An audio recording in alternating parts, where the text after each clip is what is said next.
चलिए भाई, छत्तीसगढ़ सहकारिता सोसाइटी अधिनियम 1960 एवं नियम 1962 देख रहे थे हम लोग। पहला क्लास हमारा हो गया था, 25 मार्क्स का वेटेज है इसमें, है ना। उसी के अनुसार हमको देखते जाना है।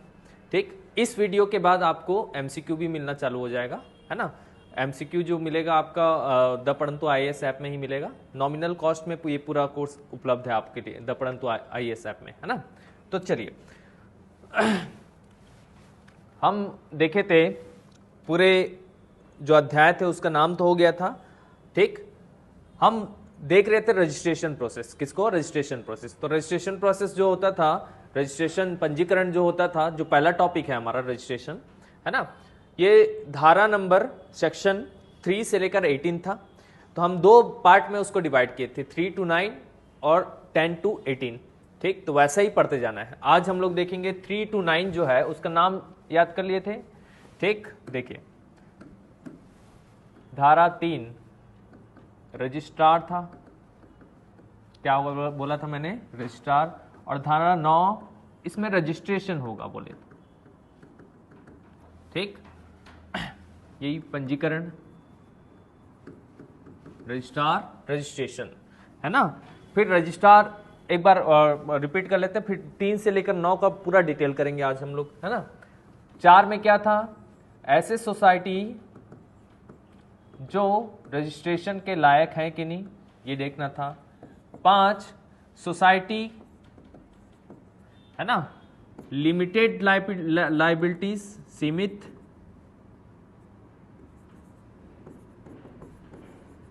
लाइबिलिटीज के साथ देना है कि असीमित लाइबिलिटीज के साथ देना है। ठीक, ये 5 में, है ना। 6 में क्या था? शर्तें, क्या क्या कंडीशन होते हैं। 7 में आवेदन। फिर 8 में शक्ति, पावर रजिस्ट्रार का। और 9 में फिर रजिस्ट्रेशन करना है। तो एक बार और रिवीजन कर लीजिए। शर्तें और शक्ति के बीच आवेदन है, फिर रजिस्ट्रेशन है, और इधर रजिस्ट्रार फिर क्या करेगा? सोसाइटी जो लायक है उसको रजिस्ट्रेशन कैसे करना है वो बताएंगे। फिर सोसाइटी लिमिटेड और अनलिमिटेड लाइबिलिटीज के साथ होंगे कि कैसे होंगे, ये धारा 5 में बताएंगे। तो एक एक करके पढ़ते जाते हैं। चलिए अच्छे से देखें। धारा 3, कौन सा धारा? धारा 3 सेक्शन 3। आपका सेक्शन 3 क्या बोलता है? रजिस्ट्रार के बारे में। ठीक, सेक्शन 3 क्या बोला? रजिस्ट्रार के बारे में, है ना।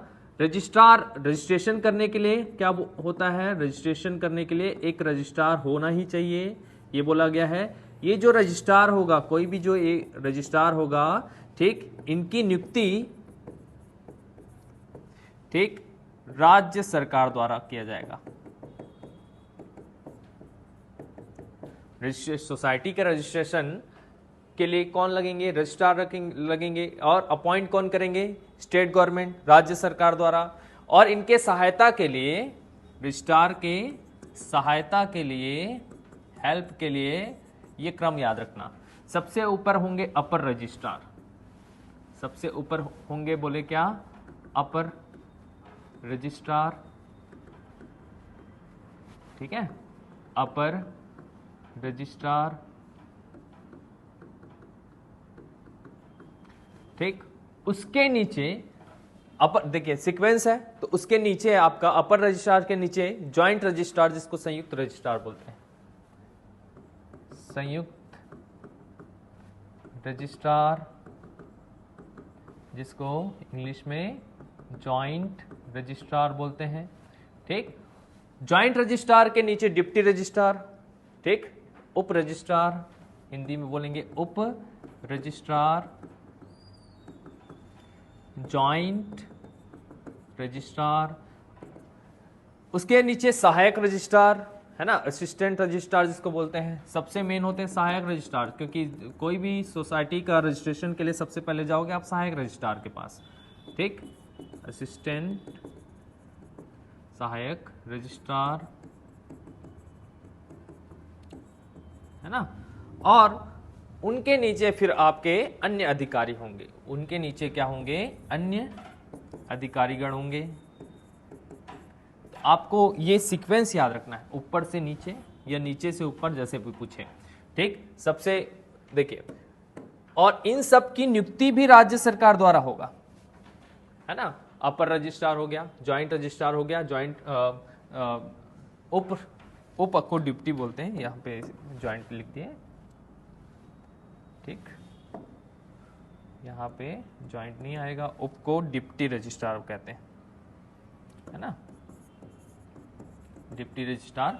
ठीक, तो अपर, फिर ज्वाइंट, फिर डिप्टी, फिर असिस्टेंट, ये याद रखेगा, है ना, ये क्रम याद रखेगा। सबसे ऊपर अपर रजिस्ट्रार, उसके नीचे संयुक्त रजिस्ट्रार, उसके बाद उप रजिस्ट्रार, सहायक रजिस्ट्रार।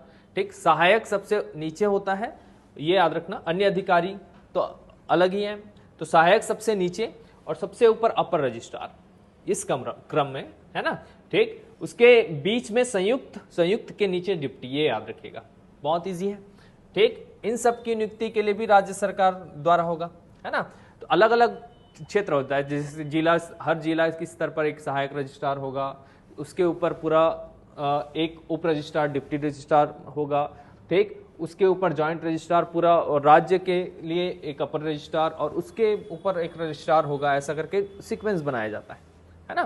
ठीक, तो ये हो गया आपका धारा नंबर 3, है ना। धारा नंबर 3 में बस इतना ही याद रखना है। धारा 4 में सोसाइटी विच में बी रजिस्टर्ड, सोसाइटी जो रजिस्टर्ड की जा सकती है। धारा आपका 4 क्या बोलता है, सेक्शन 4। ठीक, सोसाइटी विच में बी रजिस्टर, सोसाइटी जो रजिस्टर की जा सकती है ना। ठीक, तो यहाँ पे देखिए, समझिएगा, यहाँ पे सोसाइटी, कौन सी सोसाइटी ऐसी सोसाइटी है जो रजिस्टर की जा सकती है ना। कोई भी सोसाइटी जिसका उद्देश्य अपने सदस्यों को, ऐसा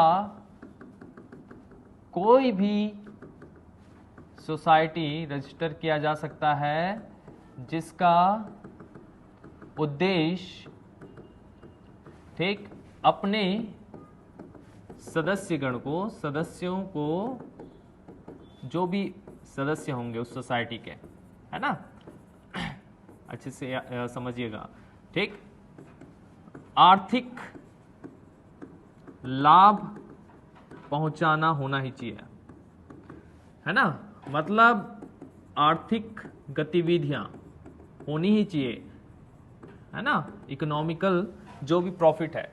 मतलब ऐसी कोऑपरेटिव सोसाइटी की बात कर रहे हैं, सहकारी सोसाइटी की ना, तो सहकारी सोसाइटी तभी बन पाता है, ये सबसे मेन कंडीशन होता है ना। रजिस्ट्रार के पास जाओगे, मेरे को सोसाइटी बनाना है करके, तो सोसाइटी बनाने के लिए ये चेक करेगा कि ये सोसाइटी अपने मेंबर की आर्थिक गतिविधियों के लिए है कि नहीं। आर्थिक गतिविधियां मतलब पैसे आगे कमा पाएंगे कि नहीं, और बढ़ पाएंगे कि नहीं, कि समय समय पर ये घटते जाएगा, समय आगे बढ़ते जाएगा तो ये घटते जाएगा, ये सब चेक करेंगे रजिस्ट्रार, तभी ये कोऑपरेटिव सोसाइटी बना पाओगे। तो ये सबसे मेन उद्देश्य होता है कि ये अपने मेंबर को आर्थिक लाभ पहुंचाना होना ही चाहिए, तभी रजिस्ट्रार किसी सोसाइटी को रजिस्टर के लिए अलाउ करेगा, नहीं तो बिल्कुल भी नहीं करेगा। ठीक, आर्थिक हित, है ना, होना ही चाहिए, आर्थिक लाभ पहुंचाना होना ही चाहिए, मैंडेटरी है, ये मैंडेटरी है कोऑपरेटिव सोसाइटी के लिए, याद रखिएगा। ठीक, और जो भी है ना, अपने सिद्धांतों के अनुसार ही चलकर आर्थिक लाभ पहुंचाएं। मतलब सोसाइटी जिसके लिए बना रहे हो, है ना, और जो जो लॉ के हिसाब से चलने के लिए उसमें लिख रहे हो, उसी के अनुसार चलकर आर्थिक लाभ पहुंचाना है। ऐसा नहीं कि कुछ और करके आर्थिक लाभ पहुंचा रहे हो, है ना। आप सोसाइटी बना लिए, है ना, आप तो बोले थे सिर्फ आर्थिक लाभ पहुंचाना है, जैसे भी मैं पहुंचा रहा हूं, ऐसा नहीं। कोऑपरेटिव सोसाइटी बनाने के लिए अपने सिद्धांतों के अनुसार ही उसको चलना पड़ेगा, जो बायलॉज होंगे उसके अनुसार ही चलना पड़ेगा। ठीक, या एक तो ऐसे सोसाइटी को रजिस्टर करना है, या एक और किस प्रकार के सोसाइटी को रजिस्ट्रेशन के लिए अलाउ करेंगे? ऐसी सोसाइटी जो दूसरे ऐसी सोसाइटी की संक्रियाओं को सुधारने हेतु बनाया जाए। ऐसी सोसाइटी को भी रजिस्ट्रेशन करने देते हैं जो दूसरे सोसाइटी को सुधारने या लाभ पहुंचाने के लिए बन रहा है ना। ठीक, ऐसे सोसाइटी का रजिस्ट्रेशन भी क्या करवाया जा सकता है जिससे दूसरे सोसाइटी को सुधारने या लाभ के लिए भी, ठीक, वो बन रहा है ना। ठीक, तो ये भी क्योंकि आर्थिक गतिविधियां बढ़ाएगा, दूसरे को सुधारेंगे तो। जैसे आपका बैंकिंग सिस्टम था पहले, तो बैंकिंग सिस्टम में लेन देन करना होता था, तो पहले क्या करते थे आप, सिर्फ वहां पे जाते थे, फॉर्म भरते थे, फिर पैसे लेते थे, है ना। फिर एटीएम आया आपका, ठीक, फिर आपका अब आजकल क्या करते हो, पेटीएम, आपका फोन पे, गूगल पे सब आ गया। तो फोन पे, गूगल पे, पेटीएम, ये सब क्या है, उनको और अच्छे से सिस्टमेटिक करने के लिए हुआ ना भाई। तो ऐसे सोसाइटी भी रजिस्टर्ड हो सकते हैं यहाँ पे, जो दूसरे सोसाइटी को लाभ पहुंचाने के लिए बनाया जाए, सुधारने के लिए बनाया जाए। ठीक, तो ये दोनों प्रकार के सोसाइटी रजिस्टर किए जा सकते हैं। ये धारा 4 में दिया है ना। समझते जाइए। नेक्स्ट देखते हैं धारा 5। धारा 5 क्या बोलता है? परिसीमित एवं अपरिसीमित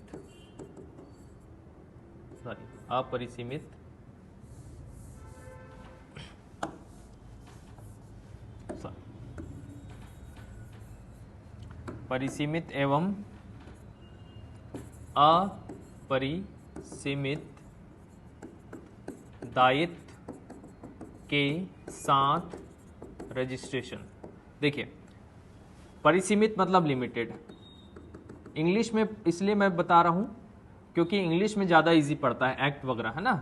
ठीक, एंड अनलिमिटेड दायित्व के साथ रजिस्ट्रेशन। दायित्व मतलब लायबिलिटीज, है ना, लायबिलिटीज के साथ रजिस्ट्रेशन, है ना।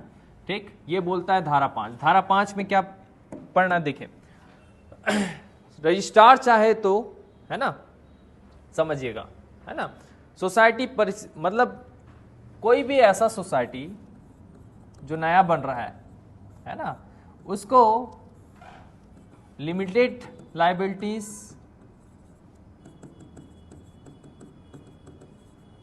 सीमित दायित्व के साथ, या अनलिमिटेड लायबिलिटीज, असीमित दायित्व, ठीक, दोनों प्रकार से रजिस्ट्रेशन दिया जा सकता है, दोनों प्रकार से किसी भी सोसाइटी को। ठीक, रजिस्ट्रार चाहे वो देखेंगे अपने हिसाब से, वो गणित बिठाएंगे और बोलेंगे कि इसको अनलिमिटेड दायित्व के साथ, मतलब अनलिमिटेड दायित्व मतलब सारा रिस्पॉन्सिबिलिटी इनका, सारा दायित्व इनका, अनलिमिटेड रिस्पॉन्सिबिलिटी। ठीक, इन्हीं को पैसे लाना है, इन्हीं को पैसे खर्च करना है, इन्हीं को कहाँ पैसे करना है, वो अनलिमिटेड असीमित दायित्व हो गया, अनलिमिटेड लायबिलिटीज हो गया। और कभी कभी ये होता है कि रजिस्ट्रार के नॉलेज में ये होता है कि नहीं, ये लिमिटेड लायबिलिटीज के साथ ही काम कर सकते हैं, ये यहाँ ऐसा ऐसा नहीं कर सकते, यहाँ ऐसा ऐसा कर सकते हैं, तो वो लिमिटेड लायबिलिटीज हो गया।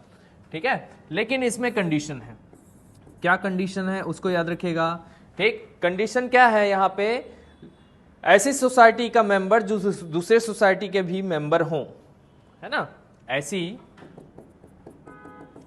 सोसाइटी का मेंबर, सदस्य जो दूसरे सोसाइटी के सदस्य भी हैं। ठीक है ना। तो ऐसी कंडीशन में सोसाइटी मान लो बन रही है, तो इस सोसाइटी को लिमिटेड लायबिलिटीज के साथ ही रजिस्टर होना पड़ेगा। ठीक है, सीमित दायित्व के साथ ही दिया जाएगा। मान लो ऐसा है ना, ठीक, उनके मेंबर पहले सोसाइटी में भी हैं, एक सोसाइटी है उसमें भी है, ठीक। फर्स्ट सोसाइटी बनाए, ठीक है, ये दूसरे सोसाइटी सेकंड सोसाइटी भी बना रहे हैं, ठीक, और वही मेंबर्स हैं, पहले सोसाइटी के भी मेंबर्स इसमें हैं, है ना, पहले सोसाइटी के भी मेंबर हैं, वही सेकंड सोसाइटी बना रहे हैं। सेकंड सोसाइटी हमेशा जो बनेगा वो लिमिटेड ही बनेगा, ठीक, वो लिमिटेड ही बनेगा अगर वही सदस्य दूसरे के भी मेंबर हैं तो। ये बोला गया है, ये आपका धारा 5, ठीक, धारा 5 कौन सा सही है कौन सा गलत है ये पूछा जा सकता है, तो जैसे बता रहा हूं वैसा ही याद करते जाइए। धारा 6, अब देखते हैं धारा 6। धारा 6 सेक्शन 6 क्या बोलता है भाई? सेक्शन 6 बोलता है शर्तें, कंडीशंस, ठीक, शर्तें कंडीशन किसके लिए? शर्तें रजिस्ट्रेशन के लिए, रजिस्ट्रेशन हेतु शर्तें। अब ये सबसे मेन है, यहां से क्वेश्चन आ ही सकता है, तो अच्छे से ध्यान दीजिएगा, क्योंकि कैसे पता चलता है यहां से क्वेश्चन आ सकता है। तो एक फॉर्मूला है, अगर वो एक्ट में भी दिया है और आपके प्रतिवेदन में भी दिया है, सहकारिता का प्रतिवेदन है, गवर्नमेंट विभाग निकालता है, तो प्रतिवेदन और एक्ट दोनों में दिया है, तो मतलब वो आने वाला है, समझ लीजिए, ठीक। लास्ट में मैं प्रतिवेदन से का भी रिवीजन करा दूंगा, देखिएगा, है ना। तो धारा 6 में क्या है? शर्तें भाई।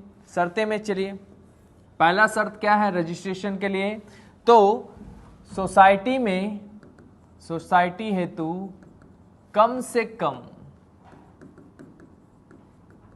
ठीक, सदस्य कितने होने चाहिए? तो कम से कम सदस्य होने चाहिए 10, ठीक। ये छत्तीसगढ़ संशोधन किया है भाई इसको 10 करके, ठीक। पहले कितना था सर? ये पहले 20 था, 20 से घटाकर 20 से माइनस करके 10 किया है, ठीक। तो याद रखिएगा सोसाइटी है तो कम से कम सदस्य कितने लगेंगे? मिनिमम सदस्य, ठीक, कितने लगेंगे भाई? 10 लगेंगे। दूसरा कंडीशन क्या है? ठीक, सोसाइटी का उद्देश्य आर्थिक गतिविधि ही होना चाहिए। सोसाइटी का उद्देश्य, ठीक, क्या होना चाहिए? आर्थिक गतिविधि ही होना चाहिए, मतलब फंड रेजिंग ही होना चाहिए, पैसे कमाना ही, पैसे जनरेट करना ही होना चाहिए, ठीक। इसको मैं पहले भी बताया हूं, है ना। तीसरा, सदस्य जो 10 सदस्य हैं, है ना, यहाँ पे और मैं बता रहा हूं उसको ध्यान से, जो 10 सदस्य हैं, ठीक, वो ऐसा लिखा हुआ है, भिन्न भिन्न कुटुंब के होने चाहिए, ठीक। भिन्न भिन्न कुटुंब के मतलब वो पास के रिश्तेदार, है ना हो, है ना। मतलब ये 10 सदस्य एक ही परिवार का बना दे और ऐसा सोसाइटी नहीं बनेगा भाई, ठीक। सोसाइटी के लिए भिन्न भिन्न कुटुंब के होना चाहिए, पास के रिश्तेदार ना हो, वो ध्यान देना है, ठीक। नेक्स्ट क्या है देखिएगा, जो 10 सदस्य हैं, सदस्य लेकिन भिन्न भिन्न कुटुंब के तो होना चाहिए, सदस्य लेकिन उसी नगर, उसी ग्राम या उसी ग्राम के समूह के होना चाहिए। सदस्य उसी नगर, ग्राम या ग्रामों के समूह के होने चाहिए, ठीक। मतलब अलग, अब देखो दूसरे जगह होके दूसरे जगह वाले हैं तो कैसे ऑब्जेक्टिव फुलफिल करेंगे? एक साथ काम करेंगे तभी तो सोसाइटी का काम होगा भाई, ठीक। चौथा है ना, प्राथमिक सोसाइटी में रजिस्ट्रेशन के लिए कम से कम 33 अलग अलग सोसाइटी होते हैं, उसमें से प्राथमिक सोसाइटी जो है, ठीक, वर्गीकरण में देखेंगे, प्राथमिक सोसाइटी, ठीक, के केस में कम से कम 33% महिला होने चाहिए। जितने भी सदस्य बना रहे हो उसमें से मिनिमम 33% क्या होने चाहिए? महिला होने ही चाहिए। और पांचवा कंडीशन क्या है? अगर कोई सोसाइटी लिमिटेड लाइबिलिटीज वाला है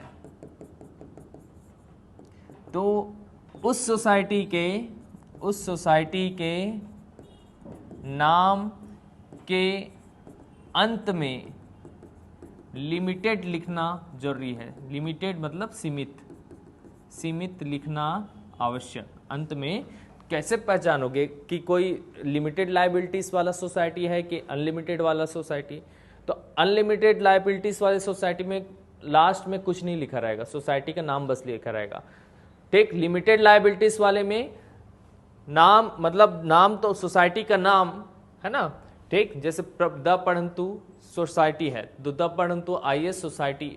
अगर हम अनलिमिटेड लायबिलिटीज वाले होंगे तो द पढ़ंतु IAS बस लिखा रहेगा। ठीक, और अगर हम सोसाइटी बनाएं और लिमिटेड लायबिलिटीज वाला बनाएं तो द पढ़ंतु IAS सीमित, लिमिटेड ऐसा करके लिखे रहेगा, है ना। ठीक है, कई जगह लिमिटेड लिखे रहता है, देखिएगा, है ना। कोई भी जो भी सोसाइटी बनता है उसमें लास्ट में लिमिटेड लिखे रहता है। तो सोसाइटी जिसका लिमिटेड लायबिलिटीज है उस सोसाइटी के नाम के अंत में लिमिटेड लिखना आवश्यक है। ठीक, बहुत सारे जगह देख सकते हो, प्राइवेट लिमिटेड ऐसा करके लिखा रहता है ना, बहुत सारी जगह, है ना। तो सोसाइटी हो तो ये शर्तें अच्छे से ध्यान देना है। सोसाइटी है तो कम से कम कितने सदस्य? 10। एक्ट में अभी भी 20 लिखा है, अभी भी 20 लिखा है, लेकिन छत्तीसगढ़ इसको संशोधित करके 10 कर दिया है ना। सोसाइटी का उद्देश्य आर्थिक गतिविधि होना चाहिए, सदस्य नगर ग्रामों के समूह, ठीक ही होना चाहिए। प्राथमिक सोसाइटी कम से कम 33% महिला होना आवश्यक। सोसाइटी लिमिटेड लायबिलिटीज वाले, ठीक, नाम के अंत में लिमिटेड लिखना आवश्यक, है ना। ठीक, अगर रजिस्ट्रार चाहे तो इन दोनों के में, है ना, इन दोनों तीसरा और चौथा केस में रजिस्ट्रार चाहे तो, ठीक, इसमें लीनियंट हो सकता है। लीनियंट मतलब शिथिल कर सकता है विधि को, है ना। मतलब सदस्य मान लो दूसरे जगह के हुए, दूसरे तो भी अलाउ कर सकता है कभी कभी। 33% महिला नहीं मिल रहे हैं तो भी प्राथमिक सोसाइटी बनवा सकता है, तीसरा और चौथा वाले केस में। ठीक है, रजिस्ट्रार चाहे तो। ये है आपका शर्तें। अब नेक्स्ट में चलते हैं। धारा 7। धारा 7 में क्या है? आवेदन, एप्लीकेशन। ठीक, देखिए धारा 7 में आवेदन एप्लीकेशन है। अब आवेदन एप्लीकेशन में क्या क्या होना चाहिए? देखिए, रजिस्ट्रेशन के लिए जो भी आवेदन होगा, सबसे पहले आवेदन रजिस्ट्रार के पास करना होगा। सबसे पहला काम क्या होगा? आवेदन जो होगा एप्लीकेशन, वो रजिस्ट्रार के पास करना होगा। मतलब जो भी रजिस्ट्रार हो, सहायक रजिस्ट्रार से स्टार्ट कर सकते हैं। ठीक, सहायक रजिस्ट्रार के पास जाओगे और वहां पे आवेदन जमा करोगे आप। ठीक, दूसरा काम क्या होगा, है ना, इसमें एक याद रखिएगा, जो भी एप्लीकेशन है ना, इसमें बाईलॉस के, बाईलॉ क्या होता है? जैसे आप सोसाइटी कभी गठित किए होंगे, कोई भी सोसाइटी, तो बाईलॉस होता है पहले से जो विधि होते हैं, इसको प्रतिविधि बोलते हैं। पहले से जो विधि होते हैं उसको प्रतिविधि। तो पहले से विधि जो होंगे, ठीक, उसके 4 फोटोकॉपी, जिसको प्रतिलिपियां बोलते हैं, उसको संलग्न करना आवश्यक है आपके एप्लीकेशन के साथ। ठीक है, 4 प्रतिलिपियां संलग्न करना आवश्यक, बायलॉस। ठीक, क्या कीजिएगा, जैसे एप्लीकेशन है, एप्लीकेशन बना लिए, एप्लीकेशन बनाने के बाद पहले से सोसाइटी का क्या होता है? बायलॉस होता है। तो बायलॉस का फोटोकॉपी 4 कॉपी निकालना और उसमें अटैच करना, 4 कॉपी बना के देना है। ठीक, कितने कितने कॉपी प्रतिलिपियां चाहिए? 4, ये आवश्यक है ना। ठीक, बायलॉस पहले से जो स्थापित विधि के 4 फोटोकॉपी अटैच करके देना है आपको। ठीक है, अब दूसरा है ना, दूसरा एप्लीकेशन के लिए गए हो, है ना, वह व्यक्ति जो रजिस्ट्रेशन कराने हेतु, ठीक, रजिस्ट्रार के पास गया है, ठीक, रजिस्ट्रार के पास गया है ना, रजिस्ट्रार के सारे सवाल का अपेक्षित उत्तर देना उसको आवश्यक है, जिससे रजिस्ट्रार क्या होगा, ठीक, संतुष्ट हो पाए कि ये सोसाइटी बनने के लायक हैं। जैसे रजिस्ट्रार पूछा आपके क्या उद्देश्य हैं, ठीक, तो उनको पता होना चाहिए हम सोसाइटी बना रहे हैं तो हमारे ये उद्देश्य हैं। आप कैसे आर्थिक गतिविधि कर पाओगे, कैसे कमा पाओगे, ठीक, धन अर्जित कैसे कर पाओगे, तो धन अर्जित हम ऐसे ऐसे करके करेंगे, ठीक, इसको आगे बढ़ाने के लिए और क्या कर सकते हो आप, ठीक, रजिस्ट्रार पूछा तो उनके पास जवाब होना चाहिए, वो अटक ना जाए, जो भी व्यक्ति है ना, जो भी व्यक्ति गया है ना। तो ये सब आंसर देना मैंडेटरी है, ये सब आंसर देना मैंडेटरी है, ठीक। और तीसरा आवेदन के लिए जो तीसरा है, तीसरा कंडीशन आवेदन के लिए, तीसरा कंडीशन क्या है, आवेदन में जो सिग्नेचर होगा, आवेदन में साइन जो होगा, दो कंडीशन है, इसको समझिएगा अच्छे से, ठीक, दोनों कंडीशन को अच्छे से समझिएगा। पहला कंडीशन, ऐसे सोसाइटी जिसका मेंबर अदर सोसाइटी के ना हो, ऐसे सोसाइटी जिसका सदस्य दूसरे सोसाइटी के ना हो। और दूसरा कंडीशन क्या है, ऐसे सोसाइटी जिसके मेंबर दूसरे सोसाइटी के हों, है ना, इसमें ना हो है उसमें हो, इसके लिए अलग कंडीशन है, इसके लिए अलग कंडीशन है। आवेदन में साइन मिनिमम 10 मेंबर के होने चाहिए, ठीक, 10 सदस्य के होने चाहिए। 20 सदस्य का होता है आपका एक सोसाइटी, उसमें से 10 सदस्य क्या क्या होना चाहिए, ठीक, साइन होना ही चाहिए, कम से कम 10 मेंबर का साइन। और ऐसे सोसाइटी जिसका मेंबर अदर सोसाइटी का हो, है ना, ऐसे तो आवेदन में साइन, देखो मान लो एक मेंबर है, इसको अच्छे समझिएगा, कोई मेंबर है, ठीक, जो फर्स्ट सोसाइटी का भी है और सेकंड सोसाइटी का भी है ना, और सेकंड सोसाइटी के रजिस्ट्रेशन के लिए आवेदन गया है ना, सेकंड सोसाइटी के रजिस्ट्रेशन के लिए आवेदन गया है, ठीक, और ये मेंबर किसका है, फर्स्ट का भी है। तो इस मेंबर का के बदले देखिए, ये मेंबर यहाँ का भी है और यहाँ का भी होना चाहिए बोले हैं, तो इस मेंबर को फर्स्ट सोसाइटी का पहले से सदस्य जिस सोसाइटी का है वहां के मिनिमम 10 मेंबर का सिग्नेचर होने ही चाहिए, जो अलाउ करें कि हाँ ये इस मेंबर इस सोसाइटी में भी जा सकते हैं, ठीक है ना। ये समझ पाए आप लोग, एक बार और समझा रहा हूं, देखिए आवेदन में सिग्नेचर कितने लोग का चाहिए, अगर दूसरे के मेंबर वाले नहीं हैं तो 10 मिनिमम, लेकिन दूसरे सोसाइटी के भी मेंबर हैं और जो नया बन रहा है उस सोसाइटी के भी मेंबर होना चाहिए। तो जो पहले का मेंबर है, जैसे दूसरे में आना चाहते तो पहले वाले के 10 लोगों का सिग्नेचर उसमें होना ही चाहिए कि हम अलाउ करते हैं करके, है ना, ठीक, इसको समझिएगा, है ना। ये आपका क्या है, आवेदन, क्या है आपका आवेदन। अब रजिस्ट्रार की शक्ति, धारा 8 क्या बोलता है, धारा 8 सेक्शन 8, ठीक, रजिस्ट्रार की शक्ति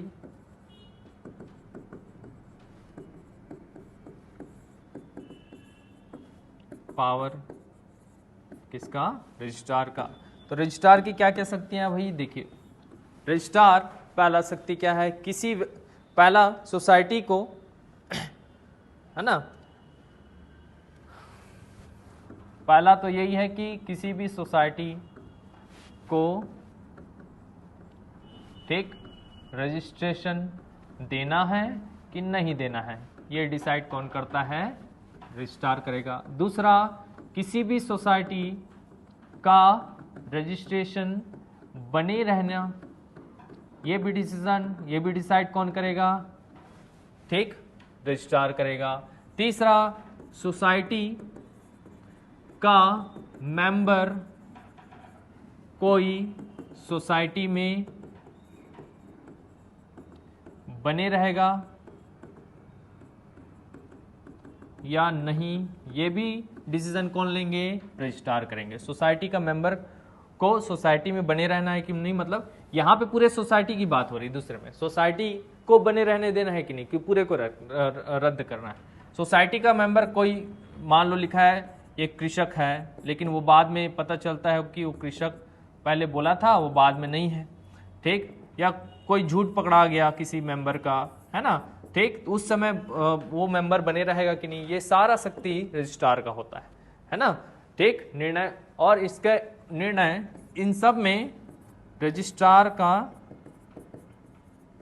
निर्णय क्या होगा? अंतिम माना जाएगा।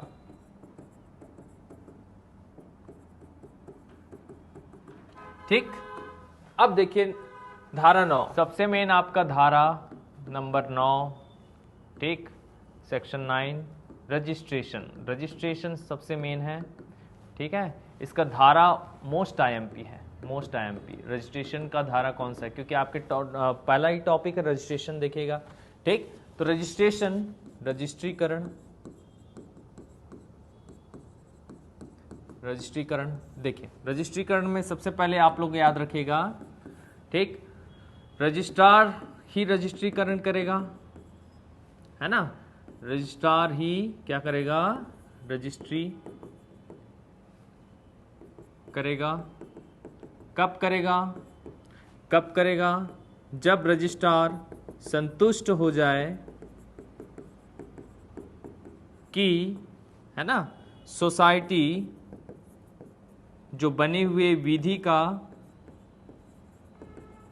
पालन करेंगे ही भाई, पालन करेंगे ही, या आर्थिक रूप से आने वाले समय में कमजोर नहीं होंगे, ये सेटिस्फाई हो जाएं, है ना, ठीक है, तब रजिस्ट्रार रजिस्ट्री करेगा। कोई भी, आप भी रजिस्ट्रार होते तो क्या करते? यही सब चेक करते ना, कोई भी सोसाइटी को रजिस्ट्री करने के पहले आर्थिक रूप से कमजोर तो नहीं हो जाएंगे, विधि का पालन करेंगे कि नहीं, यही सब देखते, है ना। दूसरा, यदि रजिस्ट्रार रजिस्ट्रेशन के लिए इनकार करता है ना, ठीक है। दूसरा, ये तो पहला कंडीशन क्या है? पहला कंडीशन, रजिस्ट्रार रजिस्ट्री कब करेगा?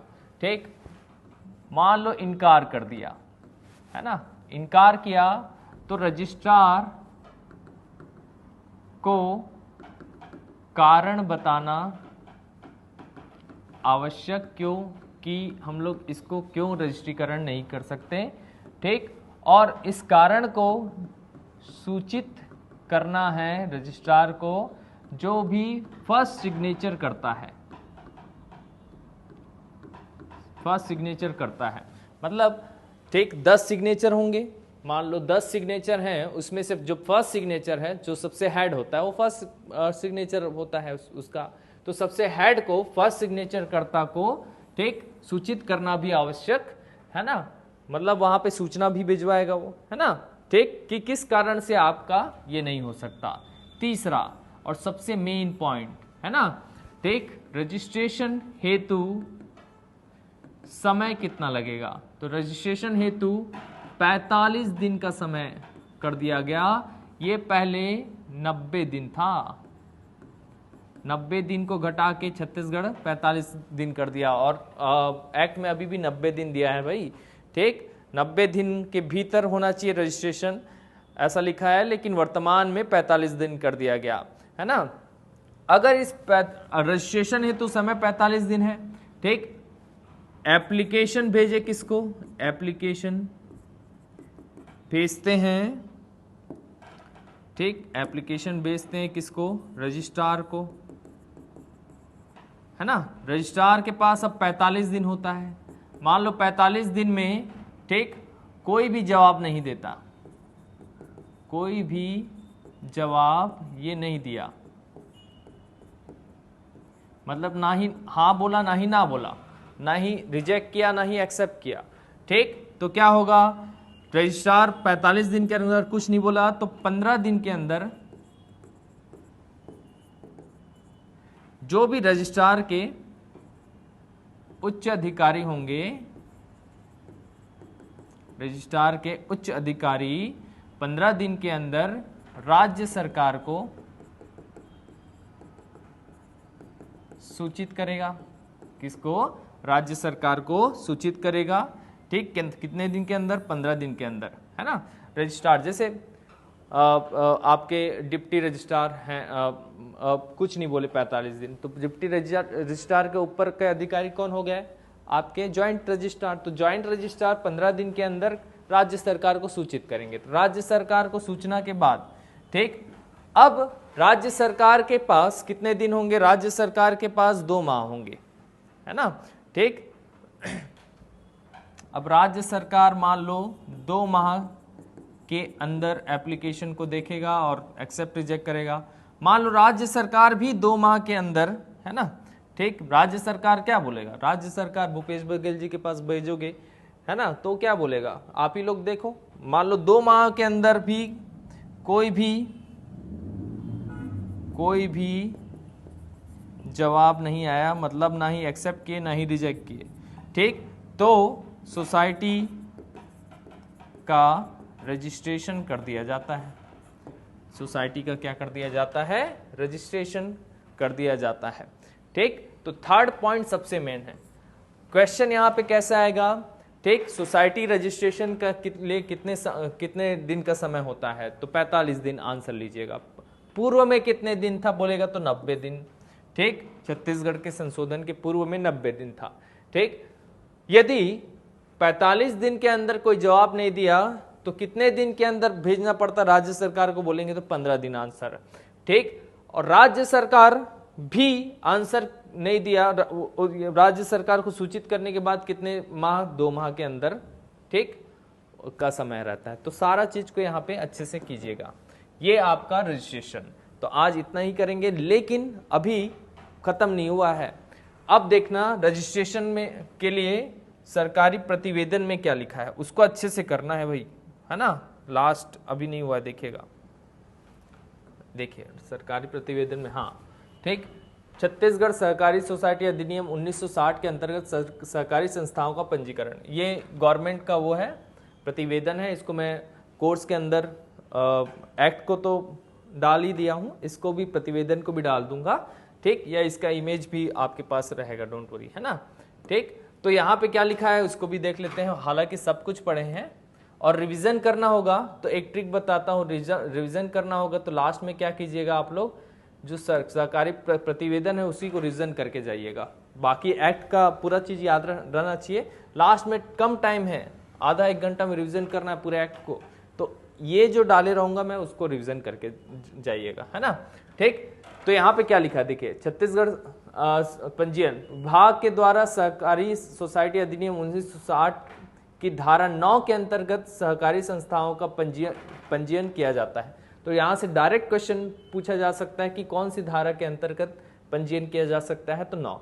जिला स्तरीय सहकारी समितियों का पंजीयन जिला कार्यालय में होगा, संभाग स्तरीय सहकारी समितियों का पंजीयन संभागीय कार्यालयों में होगा, एवं राज्य स्तरीय सहकारी समितियों का पंजीयन मुख्यालय स्तर पर किया जाता है। ये भी ध्यान दीजिएगा, ठीक, किस किस स्तर पर किया जाता है। और उसके बाद देखिए, छत्तीसगढ़ सहकारी सोसाइटी अधिनियम 1960 में संशोधन कर सहकारी समितियों के लिए पंजीयन के प्रावधान का सरलीकरण किया गया है, जो निम्नानुसार है। ये तीनों पॉइंट अच्छे से याद रखिएगा।